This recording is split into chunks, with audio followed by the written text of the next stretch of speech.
안녕하십니까? 지식의 숲을 거닐며 역사의 숨겨진 길을 탐험하는 시간입니다. 2022년 2월 26일, 러시아가 우크라이나를 침공한 지 이틀이 지난 날, 미국과 유럽연합은 세계 금융 시스템의 흐름을 영원히 바꾸어 놓을 중대한 결정을 내렸습니다. 바로 러시아를 국제은행 간 통신협회, 즉 스위프트에서 퇴출하겠다고 발표한 것입니다. 스위프트. 이 이름이 생소하게 들리실 수도 있겠습니다. 쉽게 비유하자면 전 세계 은행들을 연결하는 거대한 금융 메신저 네트워크, 은행들만의 카카오톡과 같은 존재입니다. 200개국, 1만 1천여 개의 은행을 잇는 이 신경망은 매일 무려 5조 달러, 우리 돈으로 6천조 원이 넘는 막대한 자금 거래를 처리합니다. 러시아를 이 시스템에서 차단한다는 것은 러시아 은행들이 국제 송금을 주고받을 수 없게 된다는 의미였습니다. 무역 금융도 국가 간 거래도 모두 막힙니다. 완벽한 경제적 고립. 서방 세계는 이를 금융계의 핵폭탄이라 부르며 환호했습니다. 이 강력한 제재로 러시아 경제는 마비되고 루블화 가치는 폭락하며 결국 푸틴은 우크라이나에서 군대를 철수하거나 국내에 거센 반발에 직면할 것이라고 예측했습니다. 하지만 2년 반이 지난 지금 예상치 못한 일이 벌어졌습니다. 러시아는 무너지지 않았습니다. 루블화는 가치를 회복했고 러시아의 무역은 스위프트를 통하지 않는 새로운 길을 찾아 계속되었습니다. 러시아는 대안을 찾아낸 것입니다. 그러나 서방 세계의 더 뼈아픈 결과는 따로 있었습니다. 이 사건을 지켜본 수십 개의 다른 나라들이 미국이 주도하는 금융 시스템에 대한 깊은 불신을 품고 자신들만의 대안을 구축하기 시작했다는 점입니다. 만약 미국이 정치적인 이유로 러시아를 세계 금융망에서 끊어낼 수 있다면 다음은 우리 차례가 될 수도 있다. 이 불안감은 전 세계로 퍼져나갔습니다. 지배적인 강대국이 금융 인프라를 무기로 사용한 것은 이번이 처음이 아닙니다. 지난 110년 동안 역사 속에서 4번이나 반복된 패턴이 있습니다. 그리고 매번 결과는 놀라울 정도로 동일했습니다. 패권국이 금융 시스템을 장악하고 이를 적대국을 응징하는 무기로 사용합니다. 공격받은 국가는 필사적으로 대안을 찾아냅니다. 중립국들은 위험을 분산하기 위해 양다리를 걸치기 시작합니다. 결국 패권국이 휘둘렀던 강력한 무기는 점차 힘을 잃게 됩니다. 지배자는 자신이 절대적인 권력을 휘두르고 있다고 생각하지만 실제로는 자기 패권의 기반을 스스로 무너뜨리고 있는 것입니다. 오늘 우리는 이 4번의 역사적 사례를 통해 반복되는 5단계 패턴을 살펴보고 스위프트와 달러 시스템에서 지금 이 순간 어떤 일이 벌어지고 있는지 정확한 데이터로 증명해 보려 합니다. 왜 중국이 이 게임의 명백한 승자가 될 수밖에 없는지, 그리고 왜 미국의 달러가 기축통화 지위를 완전히 잃기까지 약 20년의 시간밖에 남지 않았다고 예측되는지 그 이유를 깊이 파헤쳐 보겠습니다. 1914년 영국이 금융을 무기화했을 때 파운드화는 30년 후인 1944년에 기축통화의 왕좌를 달러에게 넘겨주었습니다. 2022년 미국은 스위프트를 무기화했습니다. 이제 시간은 흐르기 시작했습니다. 그리고 이번 세태는 훨씬 더 빠를 것입니다. 이미 대안 시스템이 존재하고 기술의 발전이 모든 변화를 가속화하고 있기 때문입니다. 스위프트라는 무기가 어떻게 부메랑이 되어 돌아왔는지 알기 위해선 먼저 스위프트가 정확히 무엇이고 왜 그토록 중요한지 이해해야 합니다. 스위프트는 은행이 아닙니다. 돈을 보관하지도 직접 이체하지도 않습니다. 스위프트는 오직 메시지를 전달하는 시스템입니다. 예를 들어 뉴욕의 A은행이 도쿄의 B은행으로 100만 달러를 보내고 싶을 때 스위프트는 두 은행 사이에 암호화된 메시지를 전달합니다. A은행이 B은행으로 100만 달러 이체를 승인함이라는 내용의 메시지죠. 실제 돈은 각 은행들이 맺고 있는 환거래 은행 관계를 통해 움직이지만 이 모든 과정을 가능하게 하는 통신망이 바로 스위프트인 것입니다. 1973년 15개국 239개 은행이 모여 스위프트를 만들었습니다. 그 이전에는 텔렉스라는 낡은 방식을 사용했는데 이는 느리고 보안에 취약하며 오류가 잦았습니다. 스위프트는 메시지를 표준화하고 강력한 보안 프로토콜을 도입하여 국가 간 금융 거래를 빠르고 안정적으로 만들었습니다. 1977년 연간 1000만 건에 불과했던 메시지 처리량은 2024년 현재 연간 110억 건, 하루 평균 4,500만 건으로 폭증했습니다. 스위프트는 명실상부한 세계 금융의 중추 신경계가 된 것입니다. 여기서 스위프트의 힘의 원천이 드러납니다. 본부는 벨기에에 있어 표면적으로는 중립을 표방하지만 이 사회는 미국과 유럽은행들이 장악하고 있습니다. 무엇보다 대부분의 국제거래가 미국 달러로 그리고 뉴욕의 은행들을 통해 결제되기 때문에 미국은 법적 영향력을 행사할 수 있습니다. 즉, 미국은 스위프트에게 특정 국가나 은행을 시스템에서 제외하라고 압력을 가할 수 있는 것입니다. 스위프트에서 퇴출된다는 것은 국제무역을 정상적으로 할 수 없게 되어 경제적으로 고립된다는 것을 의미합니다. 미국은 이 무기를 이전에도 사용한 적이 있습니다. 2012년 미국은 이란의 핵 개발을 문제 삼아 스위프트에 압력을 가해 이란 은행들을 차단했습니다. 결과는 파괴적이었습니다. 구매자들이 대금을 지불할 수 없게 되자 이란의 석유 수출은 급감했고 경제는 9% 역성장했으며 물가 상승률은 45%까지 치솟았습니다. 이 제재는 결국 이란을 협상 테이블로 이끌었고 2015년 이란 핵 합의를 타결하는 데 결정적인 역할을 했습니다. 겉보기에는 스위프트라는 무기가 성공한 것처럼 보였습니다. 하지만 그 기간 동안 이란은 물밑에서 필사적으로 대안 결제 채널을 구축했습니다. 물물 교환, 암호화폐, 그리고 중국, 러시아, 터키와의 빗달러 무역 시스템을 마련한 것입니다. 2018년 미국이 핵 합의를 파기하고 제재를 복원했을 때 이란은 스위프트 의존도를 줄여놓은 덕분에 이전보다 훨씬 잘 버텨낼 수 있었습니다. 그러나 2022년 러시아 제재는 차원이 다른 문제였습니다. 상대는 이란과 같은 작은 나라가 아니었습니다. 세계 11위의 경제대국, 주요 에너지 수출국, 핵보유국이자 유엔 안보리 상임이사국이었습니다. 러시아를 스위프트에서 퇴출시킨 것은 단순한 경제전쟁이 아니었습니다. 이는 미국이 통제하는 금융 시스템이 정치적인 이유만으로 누구든 배제할 수 있다는 일종의 선언이었습니다. 그리고 이 장면을 지켜본 모든 나라들은 그 메시지를 정확히 이해했습니다.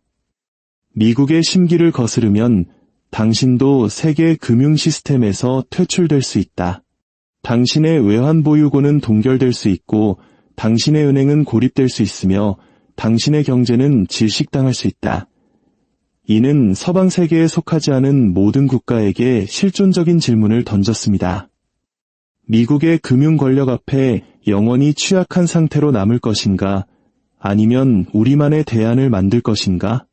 대부분의 국가는 후자를 선택했습니다. 그리고 바로 그 순간 스위프트라는 강력한 무기는 스스로를 파괴하는 부메랑이 되기 시작했습니다. 이제 금융 무기화가 어떻게 항상 역효과를 낳는지 보여주는 4가지 역사적 선례를 살펴보겠습니다. 이 패턴은 지난 세기 동안 4번이나 반복되었습니다. 매번 패권국은 자신이 절대적인 우위를 점했다고 착각했지만 결과적으로는 자신의 쇠퇴를 앞당겼을 뿐입니다. 첫 번째 사례, 제1차 세계대전 당시의 영국입니다. 1914년 이전 영국 파운드화는 세계의 기축통화였고 런던은 세계 금융의 중심지였습니다. 영국은 전 세계 외환 보유고의 약 65%를 통제하고 있었습니다.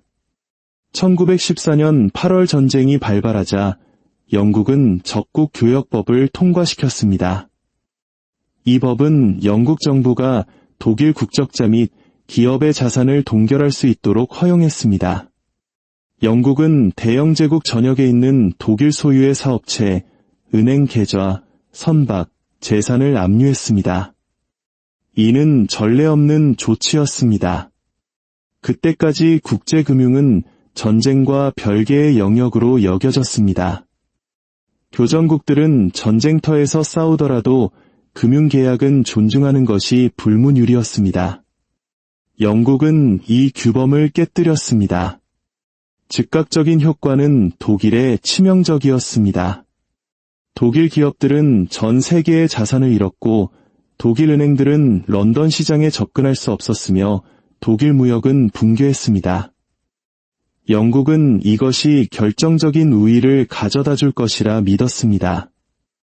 하지만 중립국들은 이 상황을 지켜보며 위험한 교훈을 얻었습니다. 영국이 독일의 자산을 압류할 수 있다면 자신들이 중요하다고 판단하는 어떤 분쟁에서든 누구의 자산이라도 압류할 수 있다. 런던에 있는 당신의 돈은 영국 정부가 당신의 정권을 마음에 들어 해야만 안전하다는 뜻이었습니다. 1차 대전 이후 중립국들은 런던에서 벗어나 외환 보유고를 다변화하기 시작했습니다. 금 보유량을 늘리고 뉴욕, 파리 등 다른 금융 중심지의 계좌를 개설했습니다. 미국은 이 과정에서 엄청난 이익을 얻었습니다. 이전에는 런던으로 향했던 사업들이 뉴욕 은행으로 몰려들었습니다. 1920년이 되자 미국은 영국보다 더 많은 금을 보유하게 되었고 1925년에는 뉴욕이 런던과 어깨를 나란히 하는 금융 중심지로 부상했습니다. 그리고 마침내 1944년 브레튼 우즈 체제에서 달러는 공식적으로 파운드화를 대체하고 세계 기축통화의 자리에 올랐습니다. 1914년 영국의 금융 무기화는 30년에 걸친 패권의 쇠퇴를 알리는 서막이었던 것입니다. 패턴은 명확합니다. 영국이 시스템을 통제했고 그것을 무기화했으며 공격 대상과 중립국들은 등을 돌렸고 결국 영국은 통제력을 잃었습니다. 두 번째 사례, 1979년 미국과 이란입니다. 1979년 11월 이란 혁명 세력이 테헤란 주재 미국 대사관을 점령하고 외교관들을 인질로 잡자 카터 대통령은 미국 은행에 예치된 모든 이란 자산을 동결했습니다. 약 120억 달러에 달하는 당시로서는 역사상 최대 규모의 자산 동결 조치였습니다. 명분은 확실했습니다. 이란은 인질 억류라는 국제법을 위반했고 미국은 자국민을 보호하기 위해 행동한 것이었습니다. 하지만 이 조치는 의도치 않은 결과를 낳았습니다. 전 세계 국가들, 특히 중동의 산유국들은 미국 은행에 보관된 달러 보유고가 하루아침에 압류될 수 있다는 사실을 충격적으로 깨달았습니다. 군사적 정복이나 채무 불이행이 아니라 단지 대통령의 행정명령 하나만으로 가능한 일이었습니다. 대통령의 전화 한 통이면 당신의 국부가 동결될 수 있었습니다. 뉴욕의 달러로 보관된 자산은 더 이상 진정한 의미의 주권 자산이 아니었습니다. 우리 한국인들에게는 1997년 IMF 외환위기에 쓰라린 기억이 있습니다. 당시 우리는 외환 보유고의 중요성을 뼈저리게 깨달았습니다. 하지만 지금 전 세계는 그보다 더 근본적인 질문을 던지고 있습니다. 그 소중한 외환 보유고를 어디에 보관해야 안전한가? 1980년대 오펙 국가들은 외환 보유고를 다변화하기 시작했습니다. 1977년 85%에 달했던 달러 비중을 1991년에는 71%까지 줄였습니다. 대신 독일 마르크화, 일본 엔화, 그리고 금 보유량을 늘렸습니다. 뉴욕에 대한 집중을 피하기 위해 런던, 취리히, 싱가포르의 계좌를 개설했습니다. 사우디아라비아, 쿠웨이트, 아랍에미리트 모두 미국 국채 보유량을 줄였습니다. 달러의 세계 외환 보유고 점유율은 이때부터 오늘날까지 이어지는 완만한 하락세를 타기 시작했습니다. 이란 자산 동결은 인질 석방이라는 전술적 목표는 달성했지만 달러 보유고가 무기화될 수 있다는 사실을 전 세계에 각인시키는 전략적 실책이었습니다. 미국은 이란에 대한 영향력은 얻었지만 다른 모든 나라로부터의 신뢰를 잃었습니다. 세 번째 사례, 2014년 미국과 러시아입니다. 2014년 3월 러시아가 크림반도를 병합하자 미국은 표적 제재를 가했습니다. 러시아 고위 관리들의 미국 금융 시스템 접근을 차단하고 러시아 은행들의 일부 제한을 두었습니다. 하지만 이때 러시아를 스위프트에서 완전히 퇴출시키지는 않았습니다.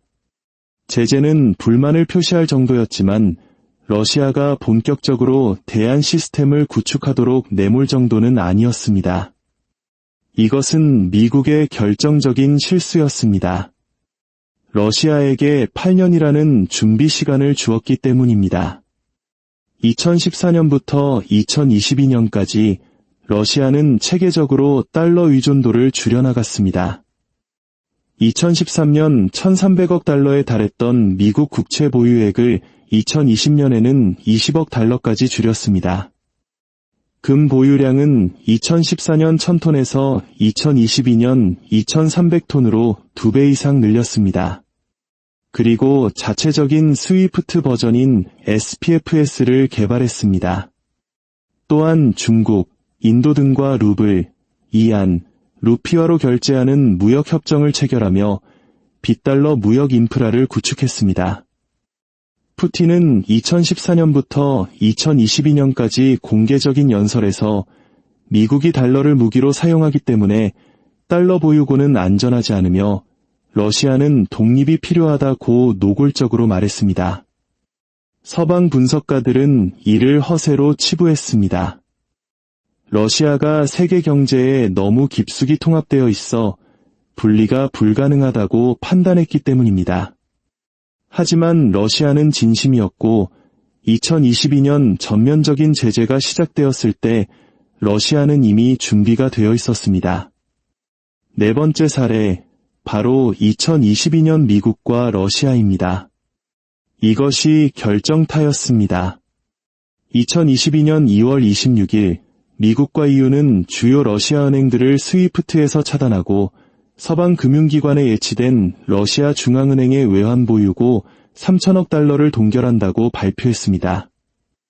이것이 바로 금융 핵폭탄이었습니다. 즉각적인 효과는 극적이었습니다.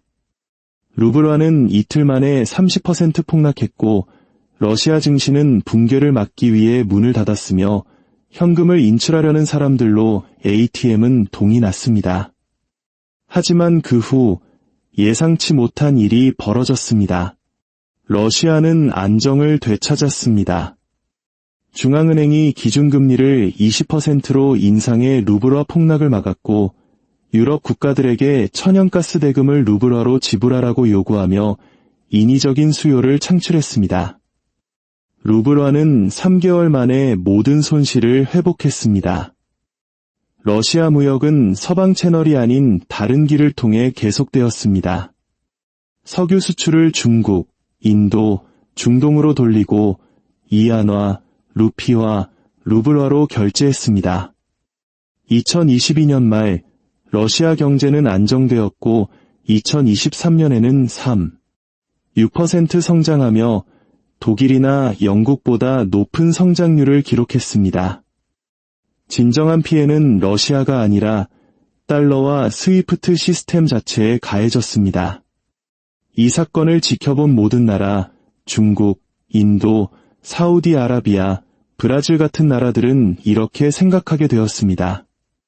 오늘은 미국과 전쟁 중이 아니지만 만약 내일 대만 문제, 카슈미르 분쟁, 무역 정책 등으로 갈등이 생긴다면 미국이 우리의 수조 달러에 달하는 외환 보유고를 동결하고 스위프트에서 우리를 차단할 수 있을까? 그 답은 명백히 그렇다였습니다. 선례가 만들어졌기 때문입니다. 그래서 이 나라들은 무엇을 했을까요? 정확히 1914년 영국의 적대국들이 했던 것, 1979년 이란의 동맹국들이 했던 것과 똑같은 행동을 했습니다.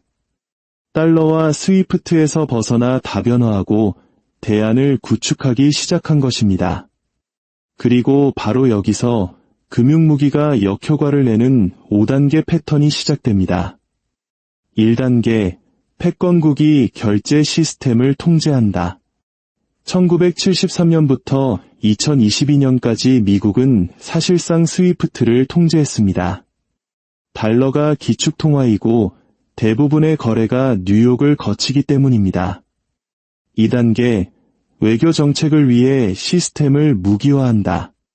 11분의 9 이후 미국은 금융제재를 점차 확대했고 2022년 러시아 침공에 이르러 스위프트 퇴출이라는 극단적인 카드를 꺼내 들었습니다. 3단계, 공격 대상이 대안을 찾는다. 러시아는 스위프트 대신 자체 시스템인 SPFS, 중국의 CIPS, 암호화폐, 물물교환 등을 활용했습니다. 2024년까지 러시아 무역의 40%가 빗달러 통화로 이루어졌습니다. 4단계, 중립국들이 위험을 분산한다. 이것이 가장 결정적인 단계입니다. 제재 대상이 아닌 국가들도 미래의 위험에 대비하기 시작합니다. 중국은 미국 국채 보유량을 급격히 줄이고 금을 사들였습니다. 80년 동맹인 사우디아라비아는 중국의 석유를 팔 때 이안화를 받겠다고 발표하며 50년간 이어진 페트로달러 독점을 깨뜨렸습니다. 브릭스는 회원국을 확대하고 공동결제 시스템과 공동통화 개발을 논의하고 있습니다. 심지어 유럽연합, 일본, 한국과 같은 미국의 동맹국들조차 위안화 보유를 늘리는 등 위험 분산에 나서고 있습니다. 5단계, 기존 무기가 힘을 잃는다. 바로 지금 우리가 있는 단계입니다. 스위프트는 여전히 지배적이지만 그 영향력은 감소하고 있습니다. 세계 외환 보유고에서 달러가 차지하는 비중은 1999년 71%에서 2024년 58%로 떨어졌습니다. 특히 국제무역결제에서 달러 비중은 2022년 약 73%에서 2024년 약 58%로 불과 2년 만에 15%포인트나 급락했습니다. 역사상 가장 빠른 속도의 탈달러화 현상입니다. 전술적으로 스위프트 무기는 단기적 충격을 주었지만 전략적으로는 완전히 실패했습니다. 러시아는 살아남았고 이제 이 무기는 다시는 예전과 같은 효과를 낼 수 없습니다. 전 세계가 대비책을 마련했기 때문입니다. 데이터는 압도적입니다. 탈달러화는 미래의 위협이 아니라 지금 이 순간 가속화되고 있는 현실입니다. 중국의 국제결제 시스템 CIPS의 처리액은 3년 만에 2배 이상 증가했습니다. 전 세계 중앙은행들은 자산 동결이 불가능한 금을 기록적인 수준으로 사들이고 있습니다. 중국은 40개가 넘는 국가와 통화 스와프 협정을 맺어 달러 없이 무역할 수 있는 길을 열었습니다. 50년간 석유는 오직 달러로만 거래된다는 페트로달러의 독점도 깨졌습니다. 그렇다면 미국 달러가 기축통화 지위를 잃기까지 얼마나 남았을까요? 영국의 쇠퇴 과정을 보면 힌트를 얻을 수 있습니다.